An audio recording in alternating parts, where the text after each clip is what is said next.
All right, we're back to our slides and classroom here to learn about the next two commands. Very important. They allow us to expand your data frame by appending more rows or columns and shrink your current data frame by deleting selected columns or rows. They're very important, right? Because we have old data, we might want to delete the records by rows. We may have decided that, due to COVID-19, we like to know if our members has got the vaccination already done. So we now, because earlier on there was no vaccination to talk about, now we need to insert a new field to capture whether our membership database members have or have not been vaccinated. Okay, and of course some other related data. If you have been vaccinated, when roughly is okay. If you have been vaccinated, how many doses? One or two? Something like that. So you can always have a need to add more columns or rows or delete columns and rows. So the two important functions methods to use in pandas will be append. Obviously, it's going to suggest adding more rows and columns, and delete. Here we don't say delete, sorry, we say drop.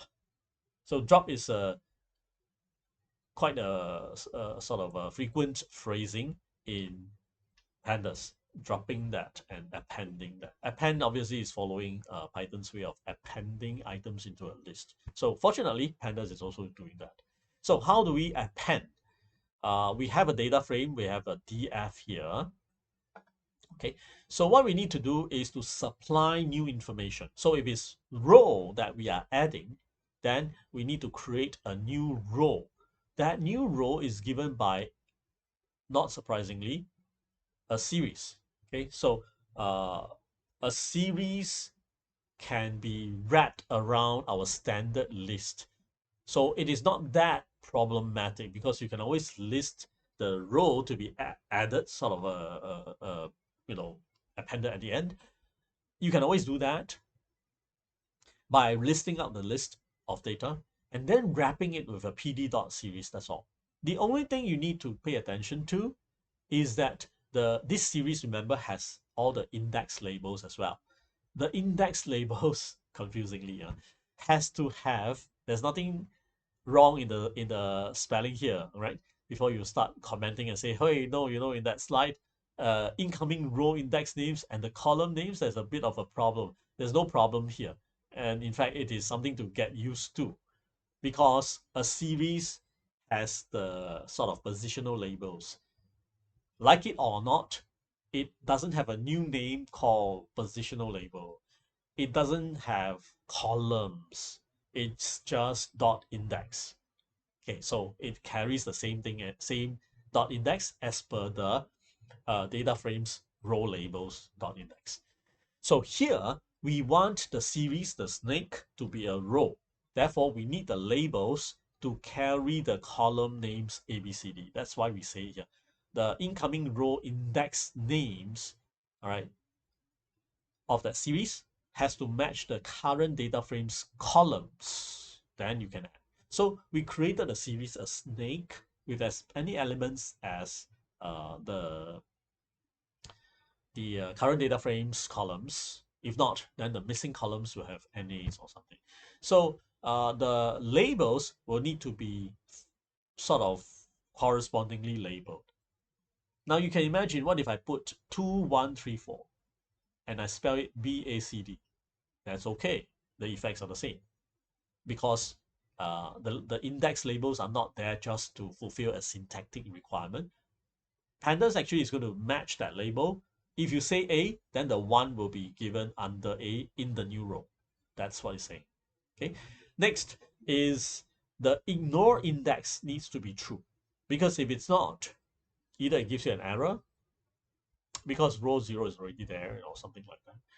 Or something unexpected may happen. So the safest way is just to put in ignore index is true. What this means is pandas will ignore the name of the series. So the series, other than having an index every position cell has a label. The whole series itself also has a label, and that's called dot name, N-A-M-E. So the series has a name. And when you say ignore index is true, pandas is going to append the new uh, row with the default, whatever it's going to be, whatever it thinks is fitting, the default, usually the number, the next number, right? So ignore the index, just ignore whatever index is given by the series and give your own index. So pandas is going to take over the labeling of the new row. Okay, so end up we get this, which is what we want. So if we put it under a loop, basically we are going to, row by row increase the size. It's not the most efficient way, because best is if you can just add the whole data frame to the bottom of the current data frame. But sometimes it is necessary because we know the data row by row, so no choice. So anyway, that's one way to do it. Okay. Next thing is there is no ignore in place equals true here. So append always creates a new data frame. So we can store it in the new data frame variable. But frequently we also have applications where we store back into DF4. So DF4, append a new row, gets stored back into DF4. So that is going to usually be in an iteration, a for next loop or a while loop, to keep on expanding DF4. So when we break out of the loop, we'll have a large DF4. Okay. How about columns? Same thing. We will effectively just use append as well. Okay. And we can add series by series. And this time round, the series index is going to be the data frames index. So this sounds right because now the snake is being oriented vertically and the labels, positional labels, end up corresponding with the dot index of the data frame. So we can do it series by series, but I kind of jump one more step by showing that you don't have to append, assign, overwrite the data frame, append again. You can append multiple rows. Well, multiple rows will be a data frame, right? So you can append multiple data frame, multiple rows supplied not by a series, but by a data frame. So the data frame will hold two rows, and so long as your columns are matching, it will append. So this is much more efficient. Okay, but efficiency, if efficiency is not really the thing, then you can always append row by row.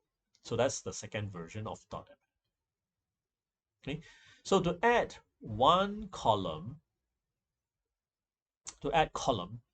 to the existing data frame, like column E, it's very simple. All you need to do is to say df4 column equals to the new list.